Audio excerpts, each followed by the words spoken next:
Welcome to Rust Belt Science. I'm your host, Maggie Fink. And I'm Shahir Rizk. And today we have with us Felipe Santiago-Tirado, if I'm pronouncing that reasonably correctly. You are a professor here at the University of Notre Dame. And I'm very excited to have you because you were actually one of the first people I met when I interviewed here to come for my PhD. So I don't know if you remember that. It was a while ago. I remember meeting you. I didn't know it was. Yes, it was my. I knew a few people already, but you were my first interview during my interview weekend. And at the time, I was not interested in microbiology at all or biology in general. I was more interested in biochemistry. But then you and I talked for longer than our allotted time, and it was really fun. And I learned a lot about fungus during that time. So having you here today to talk a little bit more about your research and what you do here at Notre Dame, I'm very excited. So welcome to the podcast. Awesome. I'm very happy to be here too. Very good. All right. We start off with one question for every guest that has nothing to do with your science. Your answer might, but we want to know if you are reading, watching, or listening to anything interesting right now that you want to just share with people. You're going to put me in the spotlight. Yes. Yeah, I did not include that question in the list we sent you. No, it's funny. I mean, about reading, I haven't read anything outside papers in a long time. I usually, if there's like an interesting book, my wife is the one that read it. And then at night I tell her like, oh, tell me about it. So you get the I summary. get the summary. Yeah, I get the summary, and I don't have to spend too much time on that. That's clever. But in terms of book, but in terms of watching, there's a whole bunch of things that I'm watching right now. Sometimes I can't do it. I have to put them on hold. But I like sci-fi things. There's this show For All Mankind. Okay. I think I've heard of that. For All Mankind. For All Mankind. It's a pretty good show. Yeah. It's just basically an alternative universe where the Russia wants the space race. Ooh. Oh, okay. Yes, I think I've heard of this. Yeah, and then what will happen? It's pretty good. Yeah. Okay. and from what I understand, they were pretty close to actually win. They were winning on many fronts. Yeah, I mean, they were the first. Yeah, they were the first in many things. Yeah. First sending a dog. Space. First sending a capsule to space. U.S. just won the first to put in a man. Moon landing. Yeah. It's an interesting show. Very interesting. Nothing to do with fungal infections, but That's good. I think we as scientists should do things other than what we study. So For sure. seems like a lot of people who've come on answer that question with something sci-fi related. If they're not, sometimes they're like, no, I don't do anything but read about science. But if they are reading anything else, it seems to be sci-fi is like the number one genre of. Yeah, so far that's been the case. Yeah. Well, I also I like a lot, especially when they do use some real science, and they put that there. It makes it very believable and even feasible. Yeah, I think that's awesome when they do that. That's the imagination part, where imagine what it would be like if this happened, and that's the fun part. And I think that's kind of where we start out as scientists to begin with. Correct. What would happen if this was the case? And then we call that an experiment, and then we go in the lab and do it. Yeah, you're absolutely right. Yeah. Well, you study pathogenic fungi, which is not something that I haven't met a lot of people in that field. Is it a very big field? It seems like it's kind of underfunded, maybe, is what I've heard. Why is that, and why is it kind of not as expansive? So it is not. It is not a big field, and I think it's mostly because it's a newer field. Like if you think about it, if you think about some other more well-known pathogens like TB or the plague, they have been studied since the 1800s. Scientists have been looking at them and studying them for hundreds of years. And those are bacteria. Correct. Yeah, those are bacteria. Right. Those are bacteria, correct. While if you think about fungi, it basically really we started seriously studying them in the 80s. Wow, I didn't know that. So you think about it, it's pretty recent. Yeah, right. Yeah. And And Shahir, to answer your question, yeah. So fungi also, when people think about fungi, I think most people, the first things that comes to mind is like mushrooms. Yes. Or things like that. So they don't associate fungi with disease. Yeah. Or you might do, if you work in agriculture, then a lot of the crops disease are fungi. But I don't think people associate fungi with something bad happening to you. Like a human disease. Like a human disease, yes. So while people associate bacteria and viruses very easily with human disease. Yeah. And I think there's also to that is the point that it's just very recently that they have become very common human pathogens. And so for most people from the late audience, I think they still don't associate that. Sure. Yeah. So why has it been a more recent thing that we're seeing them in disease since the 80s specifically? Yeah, I mean, you probably know. I mean, most people will, if you ask something that happened very big in the 80s related to infectious diseases, most people will think about HIV. HIV and AIDS, yeah. And indeed, I think that's what started all. So humans, during evolution, we became very resistant to fungi. I mean, fungi are everywhere. They surround us. We're exposed to them all the time. And so I think over evolution, we just became very good at keeping them at bay. Yeah. Then came along HIV, and it started like eroding those defenses. Right. And then people started getting all these very bad infections. And in fact, many of the original AIDS-defining illnesses are fungal infections. Oh, really? Yeah. I didn't know that. So these are things that would not infect anyone with a healthy immune system, correct. But then now they're correct. And then what happens is that over the 2 decades after AIDS was identified, then we became good at treating AIDS, and more and more people nowadays can live normal life using these highly antiretroviral treatments. Right. And so then fungal infections kind of starting to go down again, and then all of a sudden they started going up. Oh. And there's many reasons, and ironically, they are medical advances that we have developed in the last decades that they are good for certain type of diseases like steroid treatments. Now you can treat autoimmune diseases, for example. Organ transplantation has become more and more common and successful. Yet, for you to not reject the organ, they have to immunocompromise you. Right, so they have to suppress your immune system so you don't reject the heart or the lung or the liver that you're getting. Exactly, and the same thing with the steroids. When you have an autoimmune disease, it's just your own immune system is harming you, so they have to suppress that so that it doesn't harm you. And then the side effect of all these medical advances is that you become very susceptible to fungal infections. Right. Yeah. And there's also all sort of other metabolic diseases that are more common now that weren't that as common in the past, like diabetes and obesity and other types of metabolic diseases that also indirectly affect your immune system and also make you susceptible to fungal infections. So even though we're becoming better at controlling HIV, there's other populations now that are becoming more susceptible to fungal infections, and that's why cases are going up again. Wow, that's a very interesting perspective on how the diseases have progressed over the last 40 or 50 years. And there's even more controversial ones that I can mention if you guys want. Please. Yes, this is the place for controversy. Yes. There's this idea of climate change creating new pathogens. And there's this one very likely example called Candida auris that prior to 2009, there was never a report of Candida auris causing disease in humans. Yeah. It basically was a fungus living in waterways, living in the environment, not causing any disease. And then after 2009, in the next few years after that, then diseases caused by this fungus start appearing throughout the whole globe.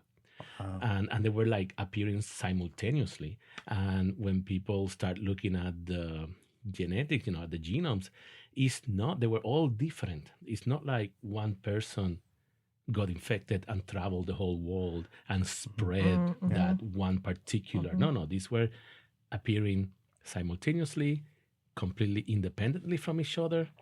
And what was the common thing? They were appearing in places that are tropical, very hot, throughout the world.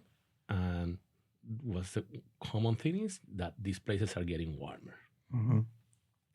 And then years after, there were some physicians that went back and looked at some of these strains that may have been kept at hospitals, in different repositoriums, and they were looking at very, very early strains. And when they test to see if those strains could grow at high temperature, they can't. But these newer strains that can cause disease, they can grow at high temperature. They can grow at higher temperature. So the idea is that, again, this is a reasonable idea. It would be hard to prove, but the idea is that because all these natural environment, these natural habitats where these fungus live was getting warmer, then you were selecting for those, for the ones that were able to now grow at high temperature. And that was the barrier that was keeping them from causing disease. Okay. Because we're warm-blooded. Right. So that was, they could not grow at high temperature. That was keeping them, but now they can. So one of the defenses that we have, or had, I guess, is having that relatively high body temperature, 98.6 degrees Fahrenheit or 37 degrees Celsius, to stop them from growing, because they would overheat, essentially. Correct. Typically. But now with climate change, we're seeing them adapt to higher temperature. And the idea is that now they're infecting us, or they have the potential. Exactly, yeah. And they're finding many ways to do that. It's not just a single mutation. Correct, no. Yeah. And if you think about it, this environment, these fungi live in the environment at room temperature. They are adapted to that temperature. Yeah. There's no need for them to grow at very cold temperature or very high temperature. They just grow at room temperature. So that's why, if you think about during evolution, warm-blooded animals usually are very resistant to fungal infections. Yeah. Versus reptiles and amphibians are very susceptible to fungal plants infections. Too. And plants, correct. Yeah. Wow. So fungi, they're not bacteria. They are eukaryotes like we are, but they also are like their own thing. Like they have a lot of traits to bacteria in some ways, but then they have the characteristics of what we classify eukaryote. Can you talk a little bit about fungi in general and what makes them, why they're fungi and their differences between bacteria? I think it's something I'm not as, we don't learn about fungi as much in microbiology courses or anything like that. So can you talk a little bit about some of those basics? Yeah. In very general terms, if we look at all the tree of life, if we look at all the organisms that are considered to be alive, we have three big kingdoms. We have the archaea, we have the bacteria, and then we have the eukaryotes. And the difference between these is basically, in the most general terms, is that eukaryotes have a very distinct nuclei that contains all the genomic content, and the other ones don't. Right. So bacteria, they're either in the prokaryotes or in the archaea, and then fungi are in the eukaryotes. And that's where we are too. Humans are eukaryotes. So in that sense, fungi are more similar to us than to bacteria. Wow. And even though they can be some fungi that are unicellular, just a single cell like bacteria, we call those yeast. But they are also multicellular, like molds or like mushrooms that you see. Those are fungi, but those are multicellular. So I think one of the, what makes them very challenging to treat is, in fact, how this resemble that they have to us, how closely they are to us. Like if you think about it, bacteria and even viruses, they're so different that through research, we have been able to identify very specific things that are only present in viruses and bacteria. And so we can target that. And that way, those antibiotics and antivirals are in a way are very safe because we're just targeting that very specific thing. Mm-hmm. But with fungi, they're so close to us, it's hard to find something that is only in the fungi and not in us. Yeah. Mm-hmm. And that's why there's very few antifungals, and then the ones that exist, they also have a lot of side effects. And so that's one of the things that makes this very challenging, these infections very challenging. And it's mostly it's just because they're very similar to us. Mm-hmm. So it's hard to find that silver bullet that's Correct. going to hurt them without hurting us at the same time. Correct. And then to something that you mentioned before, you said that one of the main defenses that we have was our temperature. Yes. And in fact, there's basically three big things that a fungi have to overcome to cause disease. One is that it has to be able to grow at high temperature. Right. Second one is that it has to be able to avoid our immune system. Mm-hmm. And the third one is that it has to be able to search and find nutrients and energy once it's inside us. Yes. Which people might think about this and they might say, it's inside us. They're going to find, a lot of nutrients. It's very inhospitable. Yeah. Mm-hmm. When a fungus or any organism gets inside us, it's very hard. It's a very inhospitable place. So they have to overcome these three things. And then you think about it. So with the climate change, the example that we talked before, they overcome that thermal barrier. Yeah. With AIDS, AIDS was one of the big things that caused this incidence in fungal infection, because during AIDS, and they're able to overcome the immune system barrier. Yes. Mm-hmm. And then in terms of finding food, that is not a problem for fungi. If you think about it, they live in many weird places in the environment. Yeah. They need to be able to find and search and find food in the environment. So they do have ways to do that in the environment. They can use those same ways inside us. Wow. So the better the fungus is to find and grow in the environment, most probably the easier it will be to also do the same inside us. Right. So they can, just like they scavenge things out in the environment, they can do that in our bodies. And that's why some fungi, if you think about it, baker's yeast, Saccharomyces cerevisiae, in the environment, it basically only lives in a grapevine. It's on top of a little grape. It doesn't have to do much. The grape provides a lot of it. So that particular one doesn't have to search and scavenge a lot, doesn't have those skills. So if you get infected with Saccharomyces, it will not do much to you because it cannot grow high temperature. It doesn't have the skills and the tools to scavenge. Yeah. Now you go into a dead tree in the middle of a forest, you'll see a lot of moldy, filamentous stuff growing on the dead tree. Most likely that's Aspergillus. It does have a lot of tools and skills to go and secrete and degrade stuff and get food. Right? So it can use those same tools and strategies inside you. So then Aspergillus have an edge over Saccharomyces. Aspergillus, if it gets inside, it can cause disease in the absence of these other two things, like the immune system and the thermal barrier. The temperature. Yeah, I see. So that's a very important factor, is how good they are at scavenging food. Correct. Right. So this is why yeast is pretty harmless. That's why yeast is great. We drink wine, we make bread, and that in that sense is great. Wow. Yeah, it seems so. When I think of a fungal disease, fungal infection in humans, it's almost what I imagine always topical. It's kind of the more common. Why is it typically a more topical infection? And then I'm sure we'll talk a little bit more too about more serious infections that do become internal. Can you talk about that a little bit? Correct. I mean, and that's a great question. If you think about it, your skin, outside your skin, is cooler than inside. The temperature again. It's temperature again. So they typically can, under certain conditions, they could grow and spread in your skin and sustain themselves in your skin, but they will not be able to go invasive Yeah. inside. Yeah. And one of the reasons will be, the temperature. Another reason is that the skin is part of our immune system too. Of course. Our skin is like First it's barrier. a physical barrier. Yeah, first Yeah. barrier. It's a physical barrier, and we do have immune cells, and we do have molecules that are in the skin that defend us.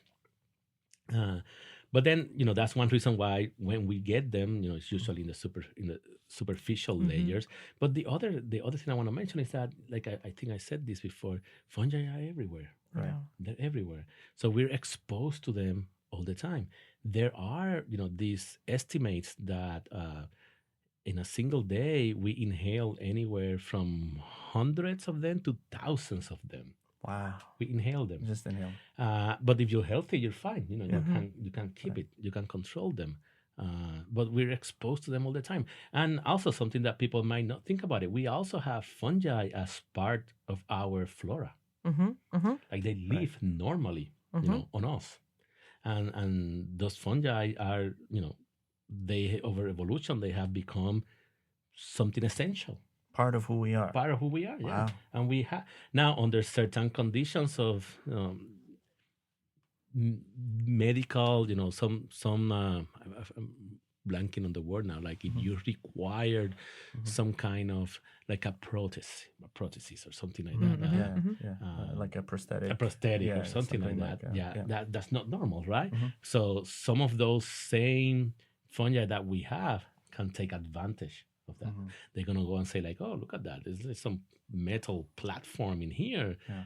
Looks very different than a bone. Looks very different than skin. Let's go there, and then they can form a biofilm in that and colonize and then that. colonize Wow. that. Yeah. So they can be opportunistic in that way. Yes. Okay. Correct. And another thing, when you have to have something like that, when you have to have something artificial put inside you, you're also breaking in a way your own immune defenses. Sure. Yeah. Yeah. So again, you're like targeting these three main barriers that keep them at bay, and then you're making them weaken. And so fungi can take advantage of that.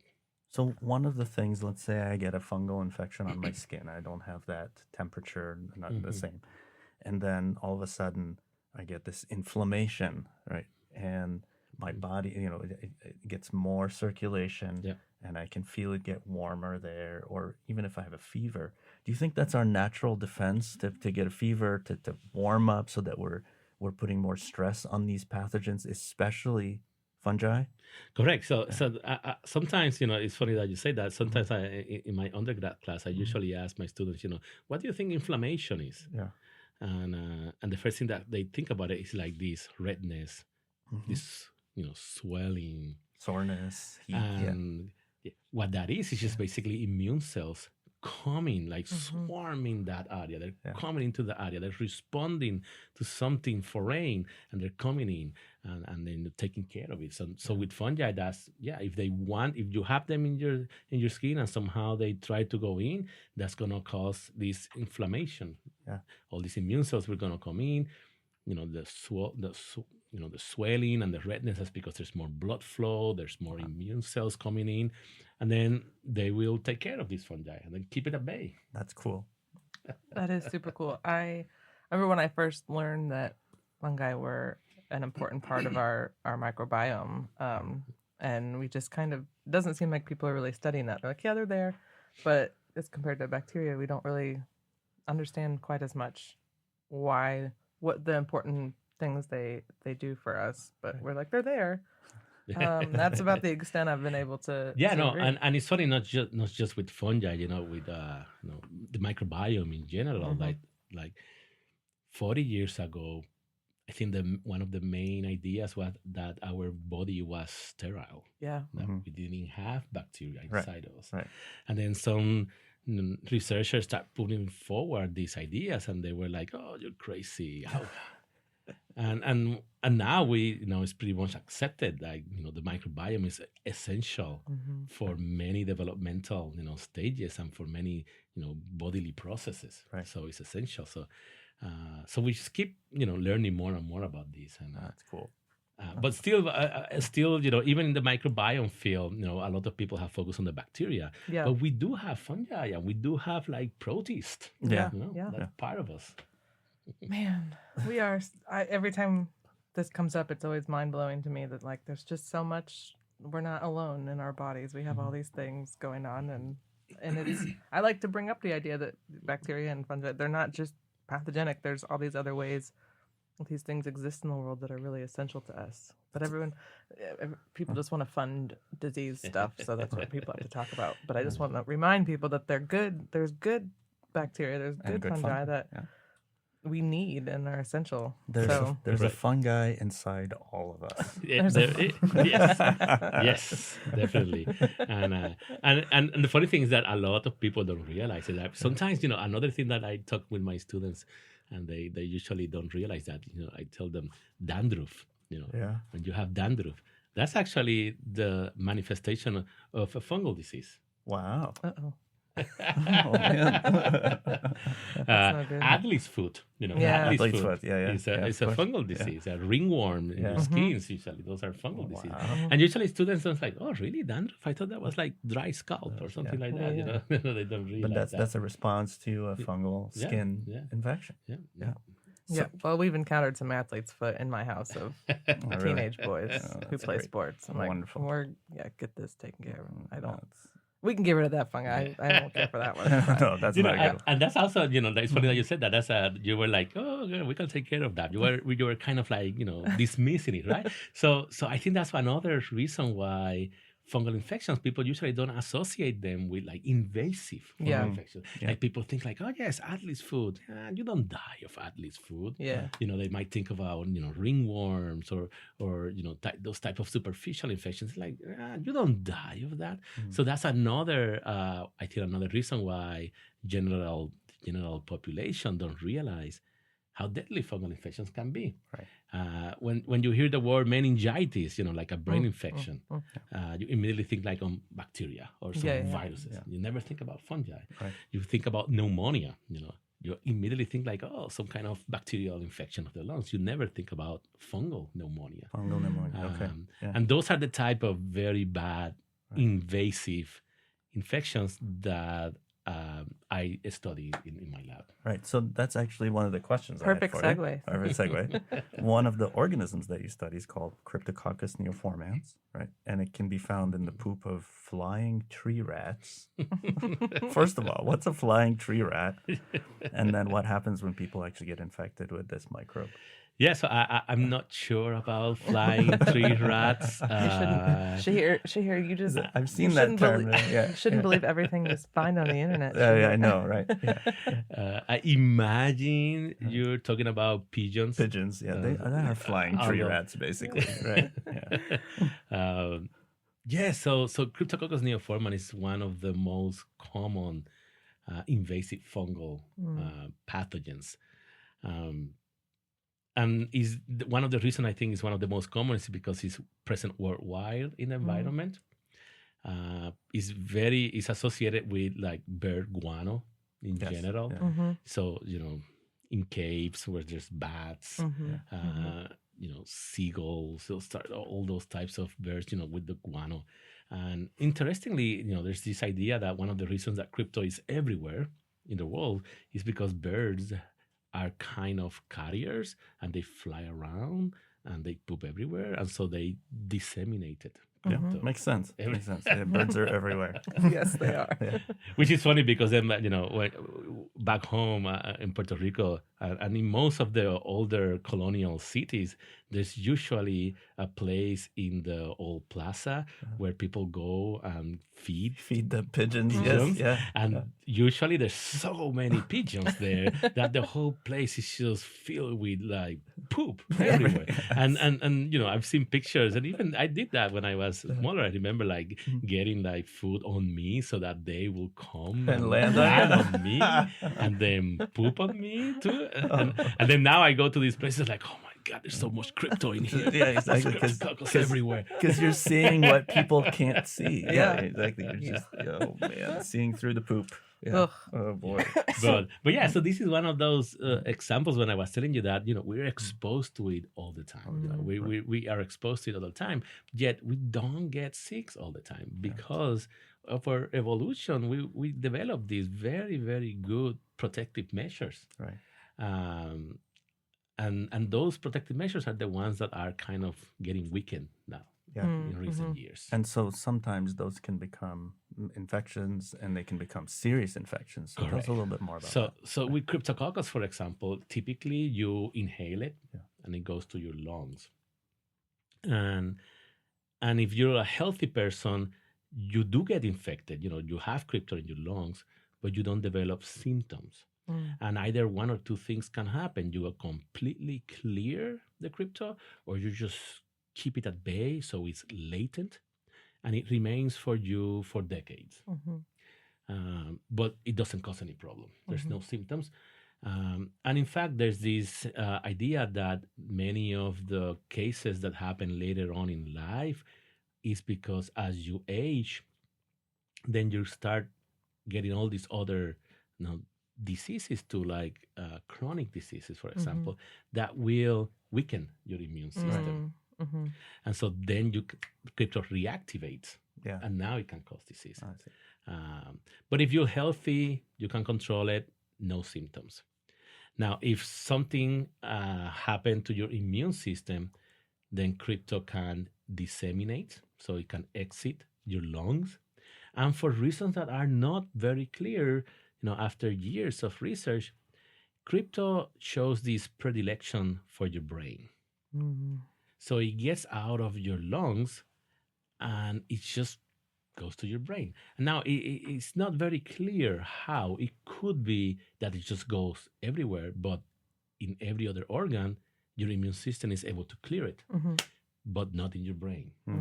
Or it could be that it just goes to your brain. Right. We just don't know. Yeah. But the thing is that it goes to your brain, and then it causes this brain infection, and almost more than 90% of all the crypto cases, all the crypto fatalities, are because of brain infections. So that's when it goes to the brain and does some damage. Yes, and as you probably know, brain has some very good defenses. You don't want things to go inside the brain. Right. Very few organisms can actually cross past these defenses. Crypto is one of those. Yeah. And once it gets into your brain, then it is pretty hard to treat for various reasons. One is that these very same defenses that the brain has to prevent organisms to go in also prevent drugs to go in. Yeah. So we call that, so of course, we call this the blood-brain barrier. Correct. Right. So preventing just anything that's floating in our blood to go in. Correct. And that's and that applies not just cancer. Brain cancers are one of the most aggressive and mortal cancers. Why? Because it's also your immune system also have a hard time getting into the brain to target these cancers. Yeah. And so it's just like a double-edged sword, right? Yeah. So you want to keep the brain environment intact in order for the brain to work fine. So you have these very strong defenses. But then if you need your immune system to go in, you also are handicapped. You're locked out still. Yeah. So once crypto gets into the brain, then it is pretty hard to treat. Yeah. And in fact, 20% to 25% of HIV deaths, HIV-associated deaths, are because of cryptococcal meningitis. Oh, wow. The brain infection part. Yeah. Wow. Yeah. So crypto is the second infectious disease cause of death. The first one is TB. Yeah. For HIV, but crypto is the second one. Wow, I did not know that. I was always terrified of meningitis when I was a kid. I knew a few kids who died from fungal meningitis. Oh, you did? Really? Yeah. Oh, Here in Indiana, there was, I don't know if there's a little outbreak or something, but when I was probably 13, I knew somebody who did. And it was just this terrifying thing. It was so rare, but then you're basically dead because they're so difficult to treat. Yeah. And I think it's interesting that you said that because, I think early in the 90s that's when the meningococcal meningitis vaccine came. Yeah. And then around, I think maybe a few years before that, that's the streptococcal meningitis vaccine came out. And prior to that, there were hundreds of thousands of kids dying from these meningitis. These are bacterial meningitis, and they were dying of that. And then the vaccines came out, And then that pretty much, at least here in the US, cases went down. Mm-hmm. There are other places still where that type of disease is pretty high. The incidence is pretty high. But I think that's another reason why people also think about bacterial infections, because these two very big infectious diseases of the brain were bacterial. Fungi ones were very rare. So it's interesting to hear that you. Yeah, you found it was a pretty traumatic thing. Like nobody, nobody Couldn't do anything. couldn't about do it. anything, and it just didn't happen here, correct, especially. and so. I can imagine that back early 2000s. I think more physicians now are more aware of it, but I'm sure that back then it's also not the first thing in your list, right? Right. And so Right. that delay in the diagnosis also contributes to the mortality, Mortality and because prognosis, yeah. because physicians are stumped. I just don't know what you have, and then that's that delay, and that makes it even worse to treat. And it gets more serious over time. Yeah.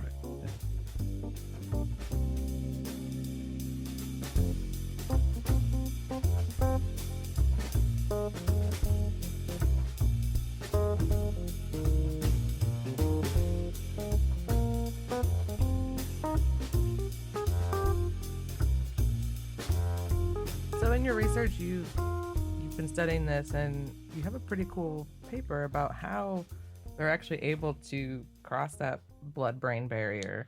And I remember when you were telling me about this during my interview, I was like, "This is the coolest thing I've ever heard." Can you talk about it and kind of this Trojan horse, as Yeah, you yeah, call yeah. it, and why they're able to get to our brain? Yeah, so back when I started working with cryptococcus, there were already these three hypotheses, three ideas that not just apply to cryptococcus. It could apply, in theory, they could apply to any pathogen that can survive inside immune cells. Okay. So you could imagine any pathogen that can survive inside the immune cells can use that cell as a taxi to move around your body. And if you think about it, it's pretty smart, because not only you're kind of hidden inside an immune cell, you're protected from other immune cells, but then as that immune cells move around your body, is taking that pathogen around your body. It's a taxi. Yeah, it's like a taxi. Wow. So the idea when I started working on that, the idea was that can that truly happen? Is that something that we could visualize happening? And indeed, I used this in vitro model of a blood-brain barrier, and in collaboration with some other labs from cell biology labs, that we developed this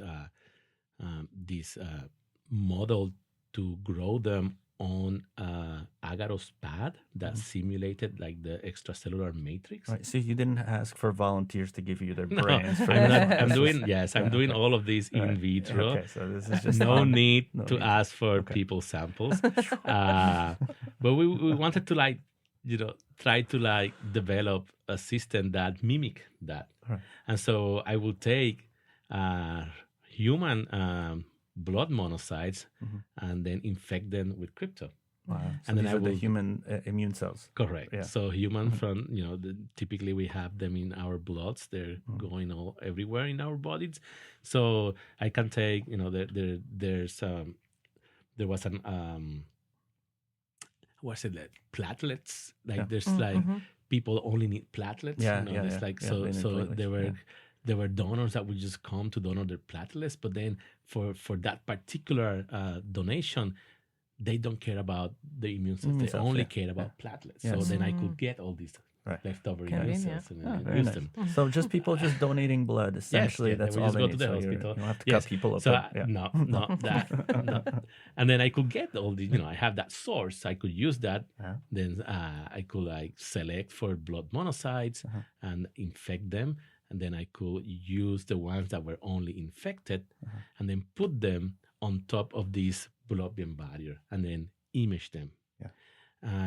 And then lo and behold, what I could very easily see is that these, especially when I added some inflammatory molecules to mimic like an infection, so these immune cells will just cross the blood-brain barrier. Wow. They're crawling in one side of it with the fungus inside. Then they will cross it, and they will keep crawling on the other side of it with the fungus inside. Wow. Now, having said that, that was in vitro. Mm-hmm. Right. Mm-hmm. But presumably, if they're able to do that in vitro, Mhm. they can also do it in vivo. In a living system, yes. Correct. Yeah. They could also do it in vivo. Although that's something that's harder to like. Right. Yeah, I can imagine that'd be much more difficult. So I don't need my brain for anything. Well, Yeah. okay. Yeah. Volunteer. First Yeah. volunteer. Volunteer. You know, make Yeah. a little window with Yes, your yes, skull. Yeah. Exactly. I know. Put a So- little microscope there. Yes. That's Perfect. right. There you go. All for science. So essentially, once that immune cell's on the other side, in the brain, then the cryptococcus can just like hop on out, and then Correct. And that's another amazing thing that crypto does is that it basically exits the immune cells. It comes out of the It just Trojan comes- horse. Yeah. And it's something that it has been shown to be, induced by the fungus. So if you have like a dead fungi, then it doesn't happen. So it has to be Mm. alive. Yeah. But the cool thing is that people have seen that with other environmental, like amoebas, for example. They have seen that they can eat something and then spit it out. Mm. And both, the amoeba and whatever they spit out, they follow their merry lives. Yeah. So the same thing happened with crypto. It happens with immune cells where crypto is just hanging out inside. And then for whatever reason, at some point, it gets spit out. Yeah. Mm. And both the crypto and the immune cells, they just follow their own way. Mhm. So you could imagine a situation where that happens once it's inside the brain. The brain barrier, and then Mm. just it basically liberates and says thank you very much for the Correct. ride. Yeah. And then some other things that I also saw while doing this is that it can come out before the immune cell crosses the barrier. Right. Okay. But then that free fungi now that is now next to the blood-brain barrier can interact with that cells that form the blood-brain barrier, and then those cells themselves can eat the fungus. Okay. That's another way that the fungus can cross. Uh-huh. It can, the cells can eat it in one side, and then the fungus gets spit out on On the other side, I see. So And then the third way that crypto can cross, and again, many of these pathways can apply to any pathogen that goes into the brain, is that the edges, the blood-brain barrier is made by these many cells that are touching each other, and the edges of the cells are sealed. Right. And that's why it's a barrier, because all of these cells are forming this barrier, and whenever the cells touch each other, that area is sealed. so they're holding on to each other Correct. very, very tightly. Correct. Yeah. So crypto and many other pathogens that are able to get into the brain, they have enzymes, they have these little molecules that cut open those seals. Perfect. We love enzymes. On We this. do love we love enzymes enzymes. on this show. Wow. And so then they can grow, they can pass through, not through, but in between. Yes. By Mm. digesting through the little Correct. barriers. So that- they have these enzymes, metalloproteases that Yes. will also digest the matrix, and then they can just go between the cells. I mean, fungi are really good at digesting things. Yes, Yeah. correct, Yeah. correct. They eat tree bark. That's what Yeah. exactly. That's how Ah, they so survive. They and ecologically, they are very important because Mm-hmm. because of that. That They're eating dead basically things. recycling, Wonderful. all Yeah. the biological material, making it available for other things to like survive. So they're very important. Which remind you a very funny anecdote. I was once talking about fungi, and it was like a public audience, and then this little kid at the end asked me, like, if they're so bad, why don't you get like a flamethrower and then you go and burn them all? Such a kid thing. to And say. it was very funny. It's like, and then I had to tell you, I mean, you can do that, but Mhm. you have to take into consideration that fungi do very good things too. Yeah. You don't want to go and burn them all. Yeah. They are very important for the recycling of materials in the world, and they do. They also are a food source for us. You don't Right. want to like go and burn them Burn all. everything. Yeah. But it's a very funny Well, question. this might seem like a childish idea, but in fact, when germ theory first came out, and we realized that many infectious diseases came from bacteria, and we were Mhm. able to make Mhm. antibiotics, the idea was let's just get rid of all All of them, bacteria, yes. right? So it was the flamethrower approach. This is Yeah. not so childish. We were thinking about that, and of course, like you said, we realized that these microbes are actually very good for us. Yeah, Yeah. they're not all that bad. Yeah. So kids are not so far off from Yeah, what kids we have think. a good instinct, I for guess. sure. But Yeah. maybe not a flamethrower. Maybe not a flamethrower. Although that would be That's funny. cool, but yeah. Yeah, I have all kinds of stuff growing out in my garden and my Yeah. soil. I mean, some Yeah. of it I don't want, but I've got my compost pile, and you Yeah. can just see the white webbing and stuff. And they're important for everything. And one of the main components of a compost are fungi. Fungi, yeah. Yeah, that's fungi. I'm always kind of scared of them. I grew up in Egypt, and we don't have a lot of fungi that grow in Egypt naturally. There are some, of course, but most of them are probably microscopic. They grow Yeah. on plants that grow there. We have huge cotton crops and corn and all kinds of things and beans, but you don't see the mushrooms that you see, and that's why whenever I see these mushrooms in my backyard, I'm always like, okay, don't touch it, Yeah. because it's probably going to kill you or infect your brain and grow out of it. Maybe. That's kind of what I'm thinking. It's funny that you mentioned that Yeah. because my kid, he sees mushrooms like that, and he's like, "Oh, so nice!" And he wants to like get them, and he's like, "Oh," he immediately wants to like touch them, and I'm like, "Oh, go Yeah. clean your hands after that." Yeah. Well, I have to say, I have two cousins who live in Australia, and as you know, Australia is, Yeah. everything will kill you.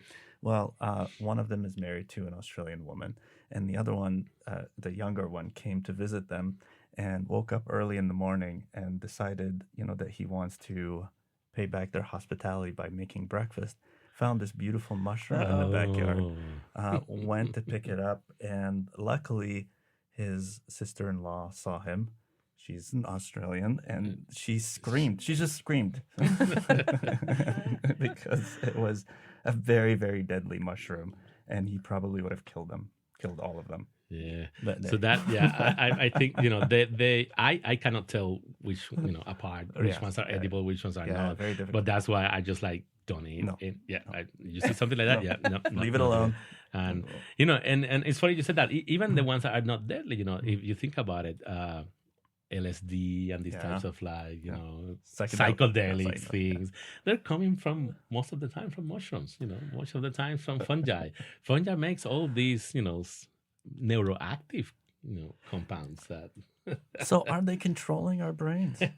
oh Yeah, I mean, Awesome. let's just get down to it. Let's just on That's everything. an Yeah. Are they- awesome question. Yeah. I mean, they produce all sort of these neuroactive components. Yeah. And in fact, if you look over evolution, there are many examples of fungi that can control in a way, control the behaviors and the actions of other organisms. Ooh, I like that. Tell us more about that. That's super cool. You just want to get them to talk about cats and toxoplasm. And stuff Well, yeah, because- there's that too. But there are species of fungi in the rainforest that, in Correct. fact, Correct. these ants. So the and ants, insects, correct. yes, So yeah. the ants are the most, I think those are the most widely known, Yeah. probably because David Attenborough's. Oh, you yeah. know, Yeah. I mean, it's stunning It is footage stunning. of that Yeah. and stuff. Yeah. So they're very widely known, but in fact, there's many insects. The bees can be, flies can be controlled. It's Right. not just ants, just Yeah. many insects. And over evolution, these fungi have evolved ways to manipulate these organisms. Now, something I want to say, clarify, because they can manipulate like this insect, it doesn't mean that they can go and manipulate us or other organisms. That's what they want you to think. I'm just kidding. So they're very organism specific. They're Yeah. very specific, Right. yes, and the reason they do that, which is to me is always amazing how evolution works. Like it doesn't matter what type of fungus is doing it to what type of other organism. The reason they're always doing it is to reproduce and spread. For Mhm. survival. Yeah, That's it. that's reproduce and spread, and it's just amazing to me. Like it doesn't matter if it's an ant or a fly or whatever. They usually force the ant to go to the highest point possible. Mhm. And once, if it's a little ant, goes up a tree and it goes to the highest branch, and then it forces the ants to like lock its jaws over there, Yeah. and then it dies. Yeah. And then out of the ant, then the fruiting body with this part of the fungi that makes the spores grows out of it and then disperse the spores. And because it's on the top of a tree, now you could imagine the air will pick up these spores and the spores will go everywhere. And not only that, usually ants make their ant hills near a tree. So then all of these spores that have been spread on the top will fall on that ant hill. And then just like the whole thing goes again. And these are hundreds of thousands, millions, of tens of millions of spores that are being spread from the same thing happened with the flies and bees. They just force these animals, these organisms to go high up and then spread. So why do you think that this happens more often in like insects than other organisms? I don't know if you have an answer. I don't know. I mean, in a way, it's probably the whole thermal, regulation part of it. But it's probably also the fact that they are cohabitant. They're living in the same places, the same environments. So that probably was selected over evolution. Right. Yeah. But I don't know of any example of a warm-blooded animal that can happen. Yeah. Right. But it's mostly insects. Mostly inside because they are cold-blooded, so they just have room temperature essentially. Yeah. But that's probably as I'm sure you probably know, this has give Hollywood a lot of imagination. Oh yes, yes. So Maggie, you watched that show. Obviously we have to talk about The Last of Us. You've spoken about this in other contexts as well, but season 2 I think is coming. Yes, so let's talk about it. Which is I'm gonna have to catch up on that show. It's super good. Okay. It's more terrifying than like traditional zombies, I think, because they move so fast in the show. But essentially, fungus has taken over, and everyone is controlled by fungus and growing crazy fruiting bodies out of them, and it's a apocalyptic thing. So it is a pretty good show. It's a pretty good show. And I know. I mean, it's based on a game. I've never played the game. Apparently, it's one of the most famous games. But it's funny also how in the game or in the show they're never called zombies. Yeah. Yet people immediately associate them with like, oh, these are zombies. These are zombies. They're not zombies. They're just infected people. They're patients. People, and like Maggie said, they just have these fruiting bodies coming out of them, and they're being controlled. And the reason they're controlled is that they just want to spread. They want to spread to other people. They just want to share. Maybe we should reframe them as what's the word? Like generous giving things. They just want to share the wealth. Right. Sure. Now I really want to watch that show. But on the show, at the beginning, the first episode, they have scientists like back in the 70s or whatever, kind of saying some of these similar things, that this is a possibility with climate change, and talking about this temperature. So, the show is feasible in some ways, but we're probably a long way out. No, definitely. Which is why, going back to what I was saying at the beginning, one of the reasons I like about science fiction shows is when they use kind of real science.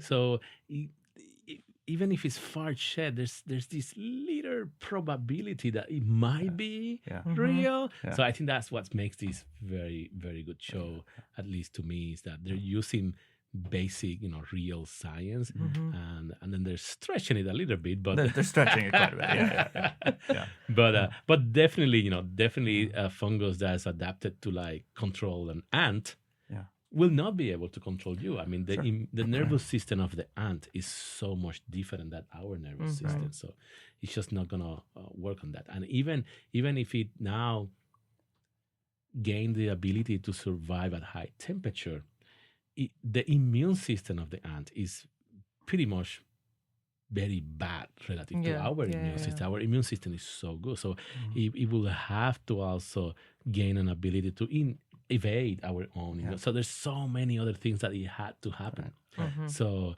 very unlikely that something like The Last of Us will happen. Yeah.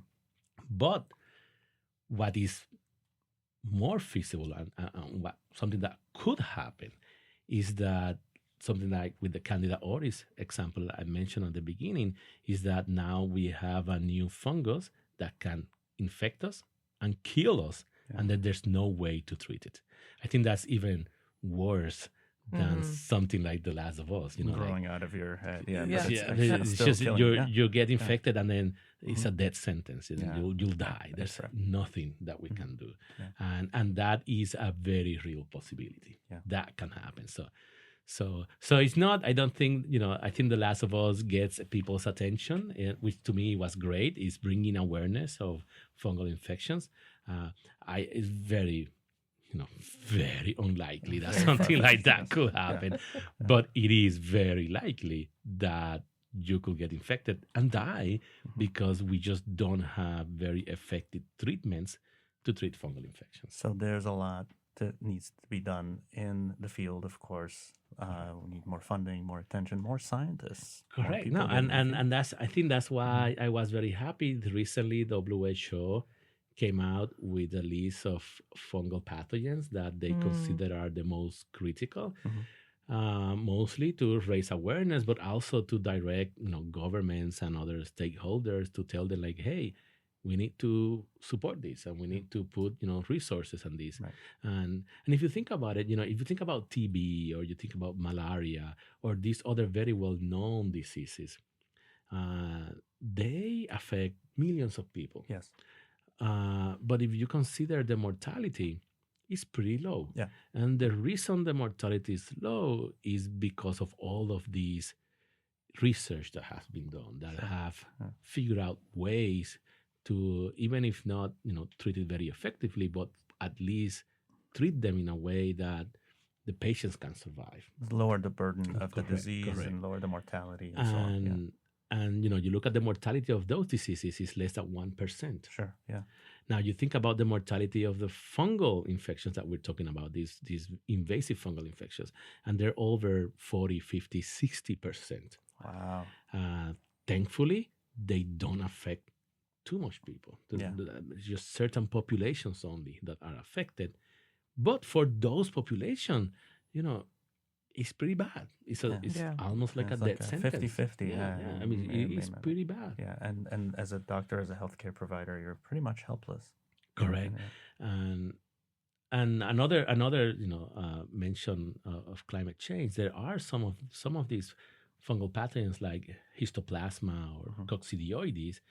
They are considered primary pathogens, so you don't have to have a defect in your immune system. But traditionally, these pathogens have been restricted to very small areas of the world. Okay. Hence, very few people are exposed to them. Right. But with climate change and urbanization and deforestation, so these, what used to be very small areas, are expanding. And the result of that is that now more people are exposed to them. And these are primary pathogens. Yeah. So now more people are also getting these diseases, and these are fungal infections. So they're going to suffer from the same thing that I mentioned before. There's very few antifungals. They're very toxic. They're very challenging. Many physicians might not be aware of these diseases because they used to be very small to certain places. So if you were a physician living there, you might know about them and you might have that in your list of your differential diagnosis. But now also with ease of traveling and moving around, people could go to one of these places, get the disease, go back to their home place where that disease is not common, but now they develop the symptoms. Physicians over there, in their list of potential candidates, that is not going to be there. They have no idea. They have no idea. So it is, another reason why climate change is also increasing fungal infections, and that's another reason why the incidence of some of these infections is increasing, which is why WHO is trying to bring awareness to that. this might be a stupid question, but how do fungal infections actually spread from person to person? Right there, I don't know. I have no idea. So that's not a stupid question. I think that's a great I'm like, question. I should probably know this, but I don't actually That's know. a great question. That in fact they don't. Yeah, that's what I assumed. They don't. So they don't need us. Fungi don't need a person to like replicate or survive like the same way like these other fungi need an ant, right? So when we get infected by one of these invasive fungal infections, we died. The fungi died too with us. Yeah. So there is no benefit for the fungi. Yeah. So it's almost like the fungus is like, oh no, oh crap, I just I mean, killed they're this person. trying to do their best to survive Yeah. inside you. Yeah. They don't want to die. Right. And in trying to do that, they killed you. Yeah. But so as far as I know, none of these very big invasive fungal infections are transmittable person to person. Right. Now, some of the superficial ones are transmittable person to person, or even sexually. Like if you have like yeast vaginal infection. Yes. But if you think about it again, those superficial ones they don't kill you. You know, they Right. can be transmitted from person to person. They will not kill you. The invasive ones, those are the ones that kill you. As far as I know, knock on wood, they are not transmitted person to person. But that actually will be like a worst case. Yes, scenario. worst case That would scenario. be like something. Yeah. If that were to happen, then that has potential to become like a big pandemic, like in The Last of Us. Yeah. But Yeah, 'cause we're not flying tree rats, so that's why. Yeah. Yeah, I mean, it would make sense that if something, it's actually not beneficial for any organism to kill you if it needs you to survive. Right. Correct. So that's why they don't. Yeah. Aren't as common. I would think. Correct. And you think about it. There's this. I cannot remember what's the actual phrase, but in the virus world, viruses that kill you very fast, they don't tend to like spread. Yeah. Contain. Yeah, like Ebola, for example, Correct, usually burns correct. itself out very Correct. quickly, has a So- like 90% or something, Exactly. death rate. So then viruses that basically cause a mild, disease that don't kill you, those are the ones that have huge potential to spread throughout the whole world. Right. So the pathogen really is not under benefits to kill you. They don't want to kill you because they will die. So with fungi, they don't need you. This is just an accidental, infection that happened. You inhale them, and now they found themselves inside you, very very inhospitable environment. They want to do all they can to survive. And with Cryptococcus, for example, crypto is in the environment, and there are some predators of crypto in the environment. This amoeba lives, this free living amoeba, they want to eat crypto. So crypto has deployed, has developed these ways to avoid being killed by the amoeba. So what happened? You inhale crypto, and now crypto is inside you, and then your immune cells look a lot like amoebas. Yeah, that are trying to eat the. And they're like, this is an amoeba that wants to eat me. So they're going to use the same things that they use in the environment to survive. They're going to use that inside you. Wow. Okay, I see. Yeah. So they don't want to kill you. They just want to survive. But eventually, in doing so, they will kill you, and they will also die. Is there? So you talked about how treatment for some of these diseases is more difficult because they're so much like our own human cells. What about preventative? Sorry, I have just a million questions. These are great questions. Like are there preventative measures? Like we have things for malaria, like a net, right, to stop. What about for? So that's an excellent question. There are no vaccines. There are no vaccine for any fungal pathogens. They don't exist. There's a lot of interest, especially for, you could imagine a situation where you're a person that is part of a susceptible group. Then a vaccine will be great for you. I mentioned before, for example, organ transplantations are one of those processes that nowadays make you very susceptible. So, and one reason is that, number one, you don't know if the donor of the organ had Cryptococcus, for example. Oh, yeah. You don't know that because many of us have it and we show no symptoms. Yeah.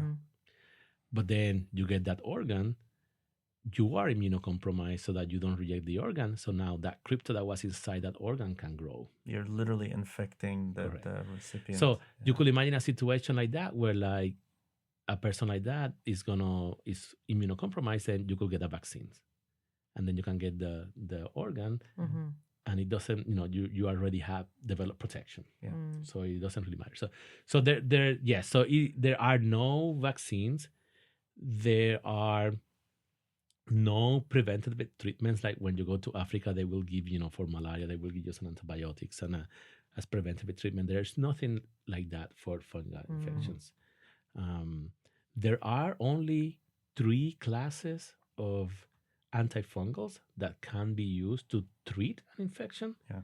And they all suffer from one or more disadvantages that can be toxicity, can be availability. So many places in the world, they just don't have it. Can also, there's very little broad effectiveness. So many times it only work in one, but not in others. Right. So there's no such thing as a like broad spectrum antifungal that will kill basically all fungi. Yeah. Correct. And yeah, so and they can be very expensive. Yeah. They can be very expensive. So it's very suboptimal treatment. So I think that's one of the reasons also that mortality is so high. So I mean, you bring a lot of attention to something that is definitely under researched, and where we need a lot more people to really pay attention to it. Yeah, which is why when that Last of Us came and everybody all of a sudden start talking about fungi, I was like, oh, this is awesome. Perfect. This is great. Everybody's just like talking about fungi. Hopefully that's when season 2 comes out, that's going to start again. Well, hopefully we'll see the Last of Us bump in researchers. Yeah. Hopefully be a new generation of Gen Z who are interested in fungal research. I think that would be really wonderful. Yeah, and yeah, I mean, and we do. There's a clear need. We need to find ways to treat this. Even if it's something like a vaccine, that would be awesome. There's also other types of antifungal independent type of way that we can try to do. For example, when we mentioned before the prosthesis or the medical devices, one of the main reasons that we get infected is because that's a platform. They make a platform for the fungus to make a biofilm. Right. So you could imagine situations where material sciences comes into the equation. Engineering comes into the equation where you develop prostheses that are biofilm resistant or something like that. And so those are ways also to kind of prevent these types of infections that are independent of like drugs or things like that. So, or and like also ways to like maybe have medical interventions that are not going to also destroy your immune system. Yes. Exactly. Yeah. That's a fair point. That kind of go in even farther back in the in why there's more prevalence and adjusting those things as well. Yeah. So we have the $1 million question for you. The $1 million question is, do you like mushrooms on your pizza? Yeah, I do actually. I do like mushrooms on my pizza, but somebody else have to like cook them, and I would not do it myself. And make sure that they are not the poisonous. Correct. Yeah, I will trust the chef. And then I'll eat them. Yeah, wonderful. That is the correct answer. That is the correct answer. Mushrooms are delicious. Yes. Okay. Thank you so much for being here. This is so cool. I was so excited to have you come on and talk. People can check out your talk that you gave here at the local library about The Last of Us as well. We'll link that in our show notes. Thank you for inviting me. It was a lot of fun. Yeah. And before we go, is there anything you want the listeners to know that we didn't get to ask you about, or what do you wish people took away about fungus when they go home today, or something? About fungus, or anything? If there's anything else, what is the thing you want to leave people with before we go? Well, I mean, maybe not necessarily just about fungi, but it will be, I will like let people know, there are researchers that are expert in the fields that are doing, they're devoting the whole life to study something. And they do know what they're doing. So to just pay attention to those researchers rather than doing their own like Google thing and then find some other. That's true. Nowadays, there's so much misinformation over there. It can very easily, derail you and think on doing something that you should not do. So listening to things like this, this is great. I think scientific communication is very important. And if there are like public talks about that around where people live, go. Wonderful. Take a leap, go and hear from them. Seek information, find a scientist. Yeah, I think any scientist I've ever talked to would be happy to talk about their research for a very long time. That's what we like to do. It's just a bunch of nerds who like what they do. They're not really out there they don't have an agenda other than just to learn and explore. Correct. And we're not trying to hide anything. I mean, like we can't. We get so excited. I know. So, like, there is this misconception that like, all of these scientists, they're getting paid by pharma. I wish. I wish. I mean, nobody's paying me anybody. Like we just don't. We don't have a like secret agenda or anything like that. But I think scientific, communication and outreach is most important now that it has been ever. I think so, because it's so easy to like get derailed with misinformation nowadays. Right. So I think shows like these are going to become very important and making them very accessible and easy to find and easy to follow. I think that's just going to be very important. Well, that's wonderful, and we thank you for making that possible by coming on our show. Coming on here and talking about. My pleasure. Yeah. All right. Well, thank you so much, Felipe. Thank you. At the end of our show, we would like to thank you, our lovely listener, and our awesome audience for spending your time with us. We thank the Notre Dame College of Science and the Indiana University South Bend College of Arts and Sciences. Special thanks to the wonderful people at the Notre Dame Studios. Coming to you from beautiful South Bend, Indiana, in the heart of the Rust Belt, this is Rust Belt Science. I'm Shahir Rizk. And I'm Maggie Fink. And we'll catch you next time.